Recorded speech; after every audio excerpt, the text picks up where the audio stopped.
DJ Holy Vogue. Yo! You're locked into Point 5 Creative Studios, where Africa's stories aren't just told, they're produced. News, politics, entertainment, films that move the continent. We bring the truth, the fire, the creativity. Your world, powered by African storytelling. Point 5 Creative Studios. Point 5 Creative Studios. Point 5 Creative Studios. Point 5 Creative Studios. Point 5 Creative Studios.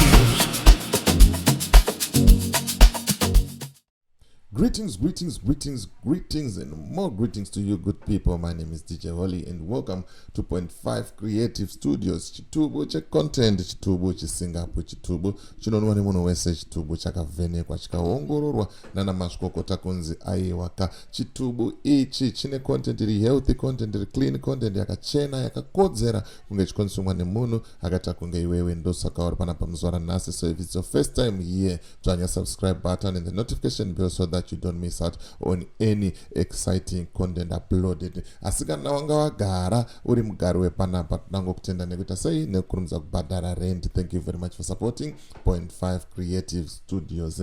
Right, hanzi munhu akaintrodusa Job Sikhala kune munhu akazoisa mabhomba mumota make anonzi Nigel Shumba aenda kunojoina musangano wezanu PF. Handiziva kuti tingati aenda here kunojoina musangano wezanu PF kana kuti anga agara ariko kumusangano wezanu PF azobuda pachena achitaura kuti aiwa vatagwirei ndo munhu wacho zvamanje manje ndiye ari kuita zvinhu. Saka ndine kavidhio kandakubatirai, pandisati ndakuratidzai kavidhio ndinoda kuti ndikuratidzei epost yaiitwa naadvocate Belinda Mafume. Pakaipa pari kupisa, hanzi inzara here, chiko chiri kunetsa chiri kuita kuti vanhu vasvike pakutengesana kudaro. Right, advertise with us, usvike kure nebhizimusi rako. Zvituna zvebhizimusi tinomutsa, hanzi dzingave n'anga, angava maprofita, vangave vemachechi akasiyana siyana, vangave vemabhizimusi vari kutengesa vakasiyana siyana, vari kutaura izvo kuti hanzi tasei uyai panapa nemabhizimusi enyu. Tiri kuvataura kuti uyai pano nemabhizimusi enyu. Tine 3 maplatforms that we are working with. Tine Coolent TV, Point 5 Creative Studios nenyaya Vision. Bata namba dziri pascreen wotaura na Coolent kana kubata namba dzangu dzakanzi DJ Holly. Tokurukura toonesana kuti bhizimusi rako toita sei kuti rikure risvike kuvanhu. Handitika right, regai tipfuurire mberi nenyaya yedu yatiri kufamba nayo. Zvikanzi breaking news. It has come to my attention that this fraud writer Mr. Munyaradzi Angero Savano, who introduced the so-called Nigel Shumba, who planted explosive into my friend's advocate Job Sikhala car, he has defected to ZANU PF only for 6 pieces of silver. Naipasta inzara here, chiko chiri kumboita chinobva chaita kuti musvike pakurova murovero iwowo. Handiti da kuti ndikuratidzai kavidhio. After I show you the video, and then tobva tapinda mucomment section. Remember, man, as we say, Rabba stop you since 1974, just doing it for the kids and myself. And I'm Ziva. Ndakata challenge na elder takwire.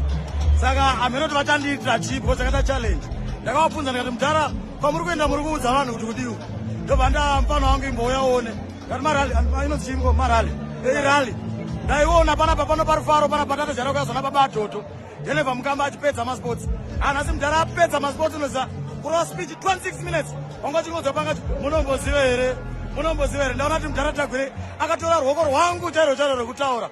Ari kupedza kuita mabheji meji matemba mtemba madora mbora matuni msuni akachirowa ndiri kunyepera usati anchazvada anondiitire useru mukaona ndane manice gozi challenge takabhejerana aiwa ndauya mudhara apedza ende ari kuteerwa nechaunga unosati vanhu vaita manyoka nekufara paapinda mudhara uya imai kunara mamsaiza mukoma ndokutara mukoma vanhu vakuru aiwa munhu wese kuna mukoma aiwa teera kuroenda mukoma wako amenoti wako ndiyatera nomukoma wako indapedza mudhara uraya ndakapedzera kuenda kuraleza no 2005 padzekeza 4 hai ndichinoseka kuchembera kwamudhara mugabe aiwa haizvozvi mudhara tagurenda kumboteerawo kana akada chanda ndongoitawo Jonas Kasamba wake ndenchimubhiga panenge achisasa ndaenda ya pakaipa pari kupisa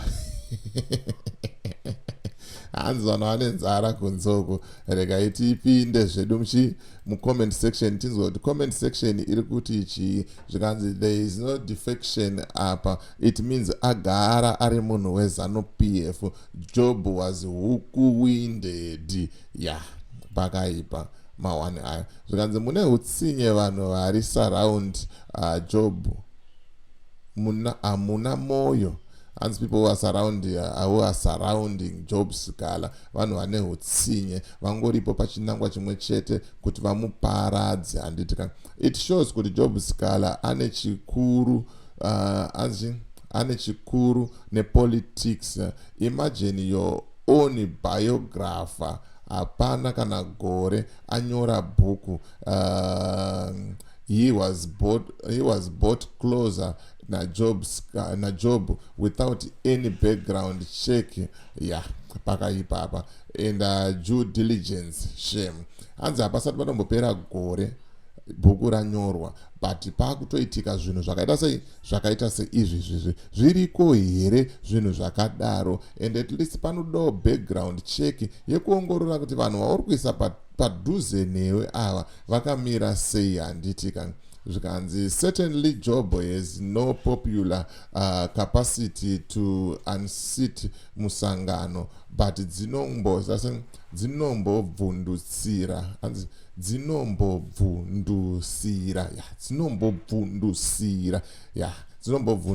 hadzo nedumbu radzo and a few of ZANU-PF are bothered. Hanzi Job Sikhala haana simba rakaita zvekudaro but anombovhundutsira. I didn't think Job Sikhala maonero angu ndakamutarisa Job Sikhala is one of the people anotyisa ZANU-PF anovhundutsa ZANU-PF because tikatarisa history yake achiri kuSt Mary's kare kavo vakomana vainetsa ava and ZANU-PF inotozviziva kuti tikangomusiya chete tikamupa mukana zvaita sei zvadhakwa mawani. Zvikanzi Chamisa was infiltrated how many times before quitting politics? Guys, the government will stop at nothing to dismantle opposition. Remember, they control the nation's powers. Hanzi hurumende ZANU-PF haina kana chairi kumbomirira iri kuita zvese zvainokwanisa kuti iparadze maopposition, kuti iparadze maplatform akaita seedu anaya ana Point 5 Creative Studios ana Kulient TV but hatisi kudzoka kumashure. Tukuramba takamira, tukuramba tichifaya, tukuramba tichienda kumberi, backwards never, forward ever.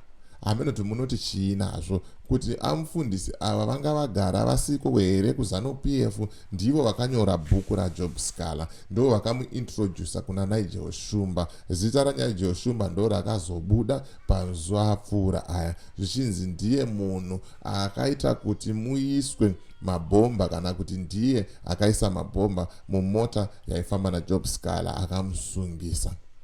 Ameno munoti chionazvo nenyaya iyi iri kubuda apa. Isa comment mucomment section wotaura mafungiro ako, wotaura maonero ako. As for me DJ Oli and the rest of the crew behind the scenes, truth is bye for now. Let's meet in the next video.